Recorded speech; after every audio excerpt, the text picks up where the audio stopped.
नमस्कार दोस्तों, स्वागत है आप सबका ज्ञान गंगा रहस्यमयी चैनल में। दोस्तों, हम आप लोगों को बता रहे हैं अपरा और परा विद्या की कुछ संक्षिप्त में बातें। इसका विशेष रूप से जो पूर्ण बातें आएंगी वह ज्ञान योग वाले वीडियो में मिलेंगी। जब ज्ञान योग की वीडियो शुरू होंगी तो उसमें आपको इनकी संपूर्ण ज्ञान और संपूर्ण बातें प्राप्त होंगी।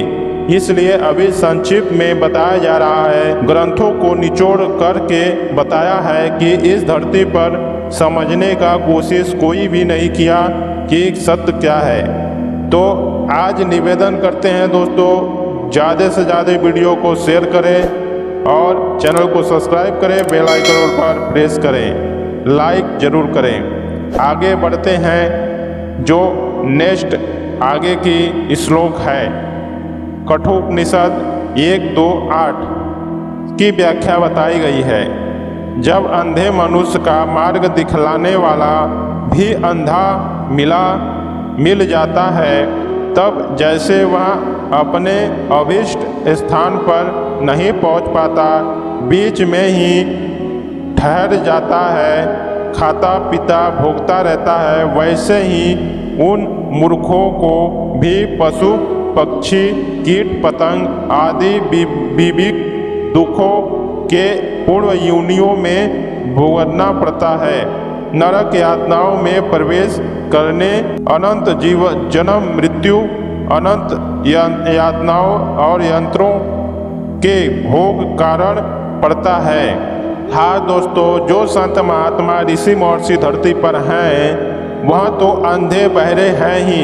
उनके पास न दिव्य दृष्टि है, ना ज्ञान दृष्टि, ना सूक्ष्म दृष्टि। जब अंधे बहरे के पास कोई भक्त अंधा बहरे के पास जाएगा तो वह अंधा बहरा अंधा को दृष्टि ही दिखाएगा। और ऐसे भक्त, ऐसे लोग जब उस मूर्ख गुरु के बंधन में फंस जाते हैं तो वह पशु पक्षी कीट पतंग आदि दुखों का योनियों में नारकी प्रवेश अनंत जन्मों तक भटकते रहते हैं। जो अपने आप को ही बुद्धिमान और विद्वान समझते हैं, विद्या बुद्धि के मिथ्याभिमान में शास्त्रों और महापुरुषों के वचनों की कुछ भी परवाह न कर उसकी अवहेलना करते हैं और प्रत्यक्ष सुख रूप प्रतीत होने वाले भोग का भोग करने में तथा उसके उपार्जन में ही निरंतर संलग्न रहकर मनुष्य जीवन का अमूल्य समय व्यर्थ नष्ट करते हैं।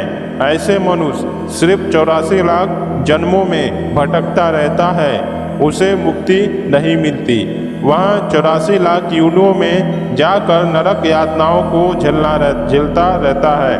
अर्थात दोस्तों, जो मनुष्य अपने गुरु का अभिमान करता हो, विद्वता का अभिमान करता हो, बुद्धि का अभिमान करता हो और शास्त्रों में जो महावचनों में जो महापुरुषों के द्वारा बोली गई और उन भगवान के वचनों की बोली गई बातों को ना समझते हैं और अपने भोग के अनुसार, अपने भोग की इच्छा के अनुसार ही सभी को भरमाए रखते हैं, ऐसे मनुष्य हमेशा अमूल्य व्यर्थ नष्ट कर देते हैं।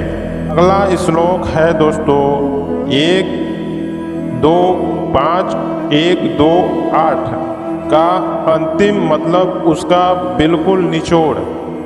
पाठक इस प्रकार से प्रमाण जो स्पष्ट हो गया है कि परम तत्व रूपात्म तत्व को जाने बिना मुक्ति कदापि नहीं मिल सकती और परम तत्व को प्राप्त भी परमात्मा की विशेष कृपा बिना किसी भी कर्म योग सांख और मुद्राओं से भी संभव नहीं है। जब परम आकाश रूप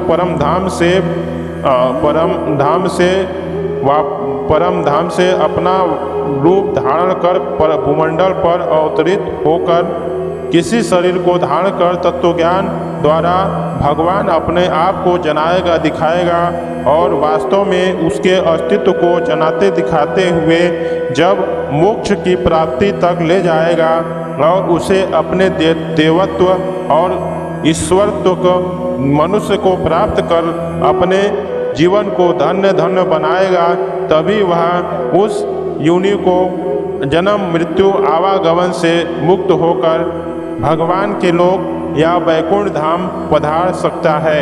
अतः कभी ऐसा नहीं होता कि वह भगवान के वैकुंठ धाम में बिना किसी भगवत प्राप्ति या भगवान के ज्ञान के बिना ही पहुंच जाए। तो दोस्तों, यह रही आज की कुछ बातें। मिलते हैं नेक्स्ट वीडियो में। जय श्री कृष्णा, जय श्री राधे।